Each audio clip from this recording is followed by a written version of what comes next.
What if the difference between a GMC that lasts 200,000 miles and one that lasts a lifetime comes down to 10 habits? Not major repairs, not luck, just small decisions made over and over that most owners never think about. I've seen trucks with perfect service records fail at 150,000 miles. And I've seen trucks with 300,000 miles still running strong. The difference isn't the truck, it's what the owner does between oil changes. Here's habit number 1. Stop trusting the oil life monitor blindly. Most GMC owners let that percentage on the dash dictate when to change their oil. The monitor says 30%. They keep driving. It says 15%, maybe next week. It hits 0. Time for an oil change seems logical. GM engineered it. It should know what it's doing. But here's what that monitor actually does. It doesn't measure your oil. It doesn't test viscosity or check for contamination. It runs a calculation based on driving conditions, engine temperature, RPM, idle time, ambient temperature, and load. It's an algorithm making educated guesses. And algorithms get things wrong. The monitor doesn't know if your thermostat is starting to stick and running your engine 5 degrees hotter than normal. It doesn't know if you've been making short trips where the engine never fully warms up, causing fuel dilution in the oil. It doesn't know if your PCV system is failing and pushing extra blow-by gases into the crankcase. I had a customer last year who followed that monitor like gospel, never missed a change, always waited until it told him to. At 132,000 miles, his lifters started ticking. We pulled the valve cover and found sludge caked on everything. The oil had been breaking down faster than the algorithm predicted, and years of that buildup starved the lifters. $3,800 to fix, all because he trusted a computer over common sense. The habit that saves engines is simple. If you tow, haul heavy loads, make frequent short trips, or do a lot of idling, change your oil at 5,000 miles regardless of what the monitor says. If you're mostly highway driving with long trips, 7,000 miles is acceptable, but never push past 7,500, ever.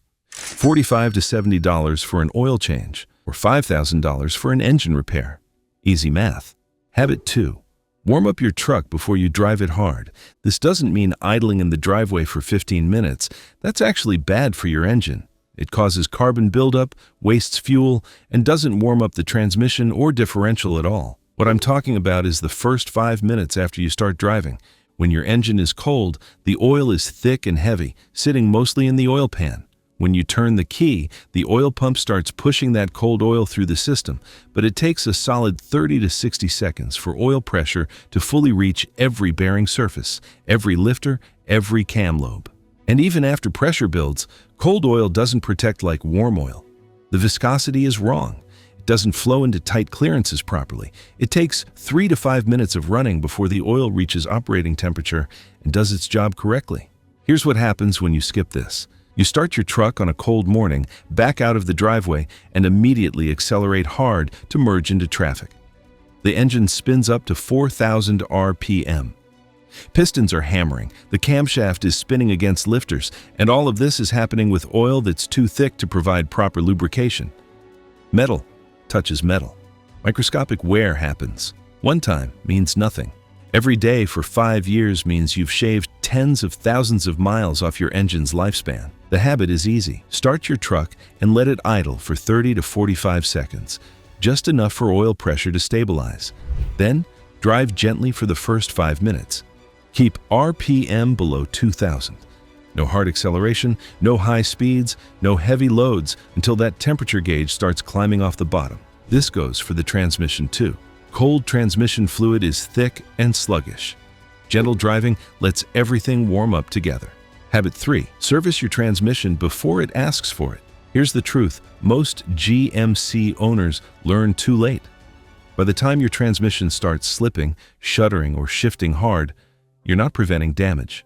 You're managing a failure that's already happened. Transmission fluid is remarkable stuff.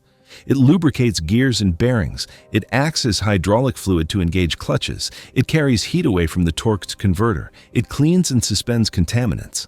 But it doesn't last forever. Over time, the fluid oxidizes and loses its friction properties. It gets contaminated with microscopic particles from clutch material and gear wear. It turns from bright red to brownish to black, and once it degrades past a certain point, the clutches can't grip properly. They slip. Slipping creates heat.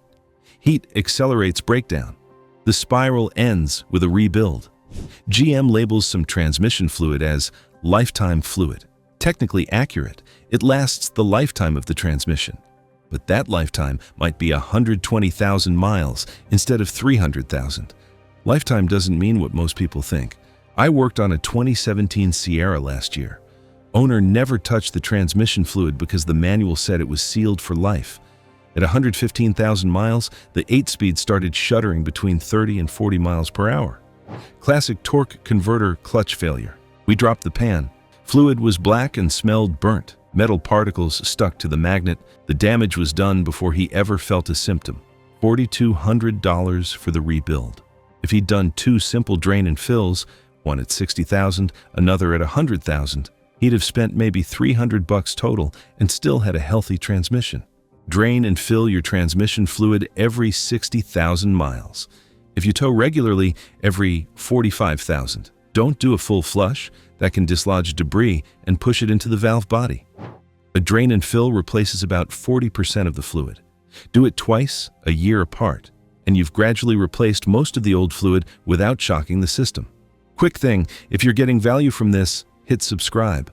I put out videos every week to help GMC owners avoid expensive repairs and keep their trucks running longer. Habit 4. Don't ignore the cooling system. Your engine produces enough heat to destroy itself in minutes. The only thing preventing catastrophic failure is the cooling system, and most owners completely ignore it until something goes wrong. Coolant isn't just colored water. It's engineered to transfer heat efficiently, prevent freezing, inhibit corrosion, and lubricate the water pump seal. Like every fluid in your truck, it degrades over time. Old coolant becomes acidic. The corrosion inhibitors deplete. It loses the ability to transfer heat properly, and when that happens, corrosion starts eating away at your engine from the inside. The water jackets in the block, the passages in the heads, the heater core, the radiator. I've seen engines destroyed at 100,000 miles because the owner never changed the coolant. The water jackets were so corroded and clogged that coolant couldn't circulate properly. The engine ran slightly hot for months, not enough to trigger a warning, but enough to cause damage. Then, one hot day in traffic, it overheated badly. Once. That's all it took to warp the heads and blow the gasket. Repair estimate was $6,000. The truck was worth maybe $8,000, all preventable with a $30 coolant flush. Change your coolant every 5 years or 100,000 miles, whichever comes first. Use the correct specification, Dexcool or equivalent for most GMC trucks. Never mix orange and green coolant. They use incompatible corrosion inhibitors that can gel and clog passages. Inspect your hoses while you're at it. Squeeze them when cold. They should feel firm but flexible. Hard, brittle, or spongy hoses need replacement before they fail. Habit 5. Check your differential fluid, especially if you tow. The differentials are the forgotten components on most trucks. They're underneath, out of sight, and most owners don't realize they need maintenance at all. But inside those housings are ring gears, pinion gears, and bearings spinning under heavy load. They need clean fluid to survive. Differential fluid breaks down faster than you'd expect, especially under stress. Towing puts enormous load on the ring and pinion. The fluid heats up, oxidizes, and loses its protective properties. Metal particles from normal wear accumulate. Over time, those particles accelerate wear on the gears and bearings. The first warning sign is usually a whine or howl from the rear end that changes with speed. By the time you hear that, the gears are already damaged. You're not looking at a fluid change. You're looking at a $1,500 to $2,500 rebuild. I had a customer who towed his boat every weekend through the summer. Never once changed the rear differential fluid. At 92,000 miles, the rear end started whining. We drained the fluid and it was full of metal flakes. Looked like glitter. The ring and pinion were scored beyond saving. Total cost of fluid changes over the life of the truck? Maybe $200. Cost of the rebuild? $2,100. The habit? Change your differential fluid every 50,000 miles if you tow or haul, every 75,000 if you don't. Check both front and rear if you have four-wheel drive. Look at the magnetic drain plug. A light coating of gray fuzz is normal. Chunks or heavy sludge means problems developing. Habit 6. Replace your serpentine belt before it breaks. The serpentine belt drives almost every accessory on your engine: alternator, power steering pump, water pump, AC compressor. One belt running all of it. If that belt snaps while you're driving, you lose everything at once. No alternator means your battery starts draining immediately. You might have 10 minutes of driving before the truck dies completely. No water pump means coolant stops circulating. Your engine will start overheating within 2 to 3 minutes. If you don't shut it down fast, you're looking at warped heads, blown gaskets, or a seized engine. I've seen people destroy engines because a $25 belt broke on the highway. They didn't realize the water pump stopped. By the time the temperature gauge pegged and they pulled over, the damage was done. The scary part about serpentine belts is they don't give much warning. They don't gradually get weaker. One day the belt looks fine, maybe some small cracks, but nothing alarming. The next day it shreds at 70 miles per hour. The habit? Inspect your belt at every oil change. Look for cracks across the ribs, fraying on the edges, or a shiny glazed surface. Any of those mean it's time to replace. Regardless of how it looks, replace the belt at 100,000 miles and replace the tensioner at the same time. A weak tensioner causes belt slip and premature wear. Total cost? Maybe $100 in parts and 30 minutes of work. Compare that to a tow truck and a destroyed engine. Habit 7. Don't skip brake fluid changes. Brake fluid is probably the most neglected fluid in any vehicle. Most owners never think about it until something goes wrong. Here's why it matters. Brake fluid is hygroscopic. It absorbs moisture from the air. Even in a sealed system, water slowly works its way in through the hoses and seals. Over time, the moisture content increases. Water does two bad things to brake fluid. First, it lowers the boiling point dramatically. Fresh DOT3 fluid boils around 400 degrees. With just 3% water contamination, that drops to around 310 degrees. During hard braking, coming down a mountain, panic stopping from highway speed, your brakes generate serious heat. If the fluid boils, you get vapor bubbles in the lines. Vapor compresses. Liquid doesn't. Suddenly your brake pedal feels soft or goes straight to the floor. Second, water causes corrosion. It rusts your brake lines from the inside out. It damages caliper pistons. It can destroy ABS modules. All expensive repairs that are completely preventable. I've seen brake fluid that looked like dark syrup, contaminated, moisture-laden, way past its useful life. The owner had no idea because the brakes still worked. They worked right up until they didn't during a panic stop that ended with a rear-end collision. The habit? Change your brake fluid every 3 years or 45,000 miles. It's a simple bleed procedure. Push fresh fluid through until the old stuff is purged. Fresh fluid is nearly clear with a slight amber tint. If yours is dark brown or black, it's way overdue. Habit 8. Pay attention to your PCV system. The PCV valve might be the most overlooked component on any engine. It's tiny, it's cheap, and most owners have never heard of it. But it plays a critical role in engine health. PCV stands for positive crankcase ventilation. During combustion, small amounts of gas slip past the piston rings into the crankcase. This is called blow-by. Blow-by contains combustion gases, unburned fuel, and moisture. If it stays trapped in the crankcase, it contaminates the oil, builds pressure, and creates sludge. The PCV system routes those gases back into the intake manifold to be burned during normal combustion. Simple and effective. When the PCV valve fails, problems multiply.